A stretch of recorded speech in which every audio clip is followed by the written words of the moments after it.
Hello दोस्तों, wealth एडनेस channel पे आप सभी का स्वागत है। आज के इस वीडियो में हम टॉप 5 प्राइवेट बैंक्स के क्वांटिटेटिव एनालिसिस करने वाले हैं। दोस्तों, पिछले 5 सालों में पहली बार HDFC बैंक जो है वो क्वांटिटेटिव एनालिसिस में टॉप स्पॉट पर नहीं आया है। तो आप ये वीडियो बहुत इंटरेस्टिंग होने वाला है, तो इस वीडियो को एंड तक जरूर देखिए। और अगर आपने अभी तक इस चैनल को सब्सक्राइब नहीं किया है तो चैनल को सब्सक्राइब कीजिए और बेल आइकॉन प्रेस कीजिए, तो आपसे कोई भी इम्पोर्टेंट नोटिफिकेशन मिस नहीं हो जाएगा। तो चलिए दोस्तों, इस वीडियो को शुरू करते हैं। दोस्तों, क्वांटिटेटिव एनालिसिस हम शुरू करने से पहले ये देखना चाहिए हमको कि क्वांटिटेटिव एनालिसिस करना क्यों चाहिए। दोस्तों, अगर आपको बैंकिंग इंडस्ट्री के बारे में कुछ भी मालूम नहीं है और आप अगर बैंकिंग स्टॉक्स में एंट्री करना चाहते हो, मार्केट में अगर आप एंट्री करना चाहते हो और आपको पता नहीं चल रहा है कि आप कंफ्यूज हो गए हो कि कौन सी बैंक अच्छी है, तो उसके लिए क्वांटिटेटिव एनालिसिस का हमें बहुत ज़्यादा फ़ायदा होता है। और इसमें कोई भी मैनुअल इंटरवेंशन न होने की वजह से आप कोई भी अच्छा डिसीजन ले सकते हो। दोस्तों, सबसे पहले हम देखेंगे कि मार्केट कैपिटलाइजेशन के हिसाब से सबसे ज़्यादा मार्केट कैपिटलाइजेशन जो है वो HDFC बैंक का है। 8 लाख से ज़्यादा है मार्केट कैपिटलाइजेशन HDFC बैंक का।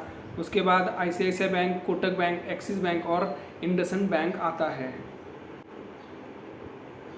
अगर हम पी रेशियो की बात करें तो पी रेशियो सबसे कम जिसका पी रेशियो है वो बैंक हमें सस्ते में मिल रहा है, ऐसे हम बोल सकते हैं। लेकिन दोस्तों, सिर्फ पी रेशियो के हिसाब से हम कोई भी जज नहीं कर सकते बैंक अच्छा है या नहीं है, या सस्ता है या महंगा है। लेकिन हमने पी रेशियो को जिसका पी रेशियो सबसे कम है उसको 1 रैंक दिया है और उसको 5 पॉइंट अलॉट किए हैं।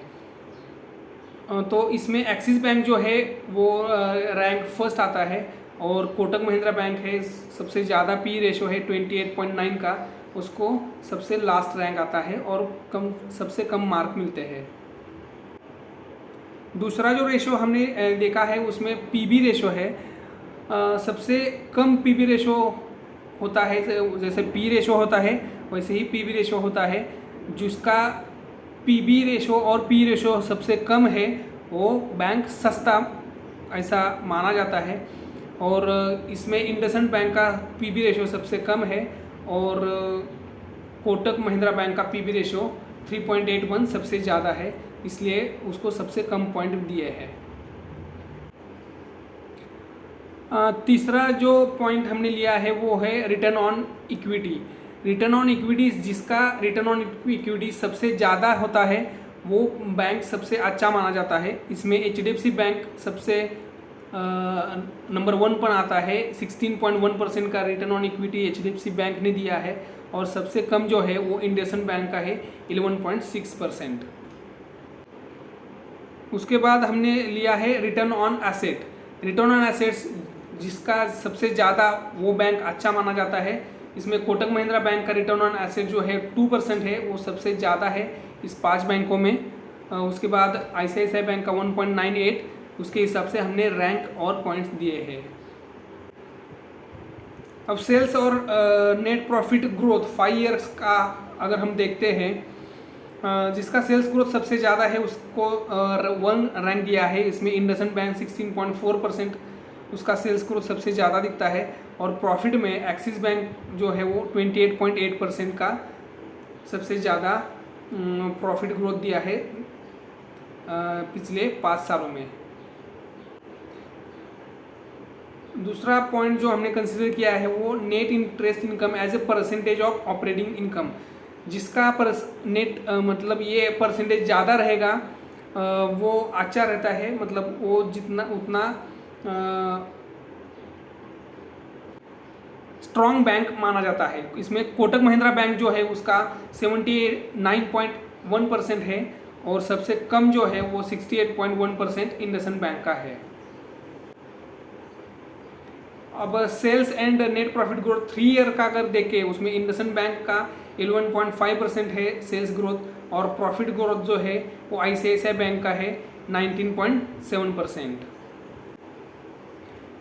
दोस्तों 90.7% प्रॉफिट ग्रोथ दिखने की एक वजह है कि हमको पता है कि आईसीआईसीआई बैंक में बहुत ज़्यादा घपले हो गए थे, जो पिछली उनकी चेयरमैन थी उनकी वजह से, और उनका वोडाफोन का जो वीडियोकॉन का जो इशू हो गया था उसकी वजह से उनको प्रोविजंस भी ज़्यादा करने पड़ रहे थे, और उसकी वजह से 2019 में उनके प्रोविजंस ज़्यादा थे और अब उनके प्रोविजंस कम हो गए हैं, और उसकी वजह से प्रॉफिट जो ग्रोथ है वो ज़्यादा दिखती है। दोस्तों अगला पॉइंट जो मैंने लिया है वो retail loan book. Retail loan book इसके लिए इम्पोर्टेंट है, अगर सोचो आप मतलब बैंक ने किसी कॉरपोरेट को लोन दिया है, समझो 1 लाख करोड़ का लोन दिया है और उसने वो डिफ़ॉल्ट कर दिया, तो बहुत बड़ा जो लोन है वो एनपीए में आ जाता है। उसके अगेंस्ट अगर आपने 1 लाख लोगों को 1-1 करोड़ का लोन दिया है और उसमें से कोई 1-2 मतलब डिफ़ॉल्ट कर दे है, तो आपका एनपीए जो है वो इतना ज़्यादा नहीं बढ़ता है। और हमने देखा है कि रिटेल लोन बुक जितना मतलब रिटेल लोन बुक जिसका जितना ज़्यादा रहेगा वो उतना ज़्यादा प्रॉफिटेबल रहता है। तो उसमें रिटेल लोन बुक का जो परसेंटेज है, इसमें आईसीआईसीआई बैंक ने इस बार बहुत ज़्यादा अच्छा ग्रोथ दिखाया है, और आईसीआईसीआई बैंक का रिटेल लोन बुक जो है 72% का है, और उस सबसे मतलब कम जो रिटेल लोन बुक है वो एचडीएफसी बैंक का है, वो 39% है। इसकी वजह से उसको 5th रैंक दिया है और 1 पॉइंट दिया है। अभी इसके आगे मतलब फ्लोटिंग लोन बुक किसका ज़्यादा है, मतलब ये दोस्तों सबसे पहले हमको समझना चाहिए कि फ्लोटिंग रेट लोन बुक होता क्या है। फ्लोटिंग रेट लोन बुक ये होता है कि मतलब अगर आरबीआई ने आपका repo rate, reverse repo rate अगर बढ़ाया तो उसके हिसाब से लोन के भी रेट बढ़ जाएंगे। तो फ्लोटिंग रेट लोन बुक का जो शेयर है सबसे ज़्यादा आईसीआईसीआई बैंक का है 70%, और सबसे कम है वो इंडसइंड बैंक का है 50%।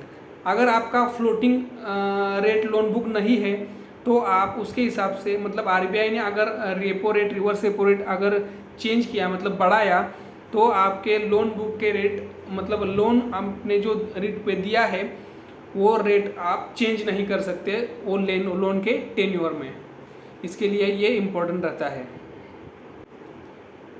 दोस्तों इसके अगला पॉइंट है कासा रेशो। कासा रेशो मतलब current account and saving account का रेशो, आपके टोटल डिपॉजिट में कितना है। इसमें सबसे ज़्यादा जो कासा रेशो है वो कोटक महिंद्रा बैंक के पास है 58.1%, और सबसे कम जो है वो 43% एक्सिस बैंक और इंडसइंड बैंक के पास है। दोस्तों अगर हमने देखा तो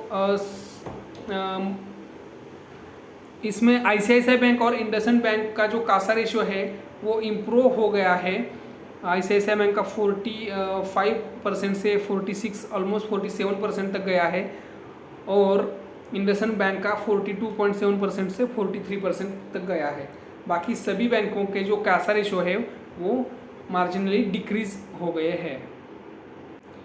दोस्तों कासा रेशो जो होता है वो सबसे सस्ता वाला डिपॉजिट होता है बैंकों के पास, इसलिए कासा रेशो हमें देखना बहुत ज़्यादा ज़रूरी है। दोस्तों अब हम देखते हैं ग्रॉस एनपीए। ग्रॉस एनपीए जिसका सबसे कम रहेगा वो बैंक अच्छा रहेगा। इसमें एचडीएफसी बैंक ने बाजी मारी हुई दिखती है हमको। एचडीएफसी बैंक का ग्रॉस एनपीए है 1.28%, और सबसे ज़्यादा जो है वो आईसीआईसीआई बैंक का है 3.41%। उसके हिसाब से उनको रैंक और पॉइंट्स दिए हैं।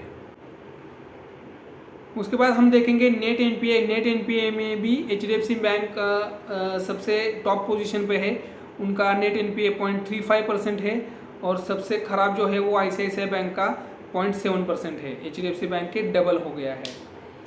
लेकिन अगर हम देखें तो मार्च 22 के हिसाब से जून में सभी बैंकों ने अपना नेट एनपीए अच्छी तरह से मैनेज किया है। प्रोविजन कवरेज रेशो आगे हम देखेंगे। प्रोविजन कवरेज रेशो जिस बैंक का सबसे ज़्यादा रहेगा वो बैंक अच्छा माना जाता है, और जिस बैंक का कम रहता है वो थोड़ा सा हम उसको पॉइंट कम देते हैं। उसमें आईसीआईसीआई बैंक का प्रोविजन कवरेज रेशो ऑलमोस्ट 80 के आसपास है, और सबसे कम जो है इंडसइंड बैंक का 72% है। अगला पॉइंट जो है वो नेट इंटरेस्ट मार्जिन है। मतलब नेट इंटरेस्ट मार्जिन, बैंक जो जिस रेट पे डिपॉजिट लेते हैं और जिस रेट पे डिपॉजिट देते हैं, इन दोनों का जो डिफरेंस है उसको नेट इंटरेस्ट मार्जिन बोलते हैं। सबसे अच्छा नेट इंटरेस्ट मार्जिन जो है वो कोटक महिंद्रा बैंक का है 4.92%, और सबसे कम जो है वो एक्सिस बैंक का है 3.6%। इसका अगला जो पॉइंट है वो कॉस्ट टू इनकम रेशो है। जिसका कॉस्ट टू इनकम रेशो कम रहेगा वो बैंक अच्छा माना जाता है, और जिसका सबसे ज़्यादा है वो थोड़ा सा मतलब उनका कॉस्ट ज़्यादा देनी पड़ती है उनको। तो कॉस्ट टू इनकम रेशो में HDFC बैंक का नंबर 1 रैंक आया है, उसको 5 पॉइंट्स दिए हैं, और सबसे कम जो है वो 53.1% कोटक महिंद्रा बैंक का है, और उसको 1 पॉइंट दिया है। अब हम कैपिटल एडिक्वेसी रेशो देखेंगे। इसमें सबसे अच्छा capital adequacy ratio Kotak Mahindra bank का है 22.1%, और सबसे कम जो है वो एक्सिस बैंक का 17.8%। दोस्तों ये सभी टॉप बैंक्स हैं इंडिया के, और उन्होंने RBI की जो गाइडलाइंस है उससे बहुत ज़्यादा कैपिटल एडिक्वेसी रेशो रखा है, लेकिन हमने मतलब जिसका सबसे ज़्यादा है उसको ज़्यादा पॉइंट्स दिए हैं और उनको रैंक भी वैसा दिया है। अब हम लिक्विडिटी कवरेज रेशो देखेंगे। उसमें सबसे अच्छा जो लिक्विडिटी कवरेज रेशो मेंटेन किया है वो आईसीआईसीआई बैंक ने मेंटेन किया है 127%, और सबसे कम जो है वो HDFC बैंक का है 108%। लिक्विडिटी कवरेज रेशो मतलब हम अगर नेक्स्ट 30 डेज में आपके जो डिपॉजिट मैच्योर होने वाले हैं, अगर उन्होंने सभी ने एक साथ अगर आपको मतलब पैसे मांगे, तो आप किस मतलब आप उनको कैटर कर सकते हो क्या, उसके लिए लिक्विडिटी कवरेज रेशियो जो RBI की गाइडलाइंस है वो 100 है, और 100 के ऊपर सभी ने अच्छी तरह से मेंटेन किया है। दोस्तों आगे हम देखने वाले कि ब्रांच की एडिशन किसने ज़्यादा की है। दोस्तों HDFC बैंक के पास ब्रांचेस ज़्यादा है, लेकिन जो बैंक ग्रोथ अच्छा दिखा रहा है उसको मार्केट जो है वो अच्छा वैल्यूएशन देता है। उसके लिए हमने यहाँ पे जो ग्रोथ है ब्रांचेस में ग्रोथ जिसने ज़्यादा दिखाया है उसको हमने फर्स्ट रैंक दिया है, और उसके हिसाब से पॉइंट्स दिए हैं। उसमें सबसे ज़्यादा जो बैंक ब्रांचेस ऐड किए हैं वो आईसीआईसीआई बैंक ने 116 ब्रांचेस ऐड किए हैं, और सबसे कम जो है वो एक्सिस बैंक ने सिर्फ 1 ब्रांच ऐड की है। उसके हिसाब से हमने रैंक और पॉइंट्स दिए हैं। दोस्तों अब हम फाइनल स्कोर की तरफ आ गए हैं। इसमें सबसे अच्छा स्कोर जो है वो आईसीआईसीआई बैंक 68 पॉइंट्स के साथ फर्स्ट रैंक पे है। दोस्तों यहाँ पे HDFC बैंक को 1 पॉइंट ज़्यादा देना ज़रूरी है, इसलिए वो मैं बोलता हूँ। हमने कैपिटल एडिक्वेसी रेशो को जो पॉइंट्स दिए हैं, इसमें इंडसइंड बैंक और HDFC बैंक को 18.1% का कैपिटल एडिक्वेसी होने के बावजूद रैंक 2 इंडसइंड बैंक को दिया है, और HDFC बैंक को रैंक 3 दिया है। एक्चुअली दोनों को रैंक 2 दे के 4-4 पॉइंट देने चाहिए। इसके हिसाब से मतलब HDFC बैंक को 1 पॉइंट ज़्यादा मिलता है, और HDFC बैंक नंबर 2 पोजीशन पे आता है, और कोटक महिंद्रा बैंक जो है वो नंबर 3 पोजीशन पे आता है 63 पॉइंट्स के साथ, और बाद में इंडसइंड बैंक और एक्सिस बैंक आते हैं।